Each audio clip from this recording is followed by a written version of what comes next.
Hi பட்டோஸ், welcome to miss Mia channel. இன்றைக்கி நம்ம பிரியாணி எப்படி செய்யத்தான் பார்க்க போகிறோம். அதுவும் புதினா பிரியாணி எப்படி செய்யத்தான் பார்க்க போகிறோம். வாங்க எப்படி செய்யுதுன்னு பார்க்கலாம். அதுக்கு முதல்ல பிரியாணி அரிசியை நல்லா வாஷ் பண்ணி ஒரு 20 மினிட்ஸ் நல்லா நம்ம ஊற வச்சுக்கலாம். ஒரு கட்டு புதினாவை நல்லா வாஷ் பண்ணி மிக்ஸி ஜாரில் வச்சு 3 பச்சை மிளகா வச்சு தண்ணி ஊற்றி நல்லா அரைச்சிக்கோங்க. நல்லா அரைச்ச பிறகு இது நம்ம தனியாக எடுத்து ஓரமாக வச்சுக்கலாம். பிரியாணிக்கு தேவையான ஹோல் ஸ்பைசஸ் இங்கே இருக்குது. அப்புறம் 2 வெங்காயத்தை கட் பண்ணி பவுலில் வச்சுக்கோங்க. 2 தக்காளி அதே மாதிரி. வாங்க எப்படி செய்து ஸ்டார்ட் பண்ணலாம். கேஸ் ஆன் பண்ணிவிட்டு ஸ்டவ்வை பற்ற வச்சுக்கோங்க. குக்கர் நம்ம வச்சுக்கலாம். குக்கரில் தேவையான அளவு எண்ணெயை ஊற்றிக்கோங்க. அப்புறம் நம்ம எடுத்து வச்சுருந்த ஹோல் ஸ்பைசஸ் ஃபுல்லாக போட்டுட்டு வெங்காயத்தை போட்டு நல்லா கொஞ்சம் வதக்கிக்கலாம். வெங்காயம் வதங்கினோடனே கருவேப்பிலை கொஞ்சம் இஞ்சி பூண்டு பேஸ்ட்டு போட்டு நல்லா பச்சை வாசனை போகிற அளவுக்கு வதக்கி எடுத்துக்கோங்க.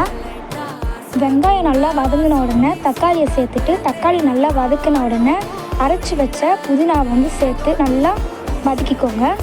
வதங்கின உடனே தேவையான அளவுக்கு உப்பு போட்டு நல்லா வதக்கிட்டு ஊற வச்சிருந்த அரிசியை நம்ம இதில் சேர்த்துக்கலாம். அப்புறம் 2 கப் தண்ணி நம்ம ஊற்றி நல்லா கலந்துக்கோங்க.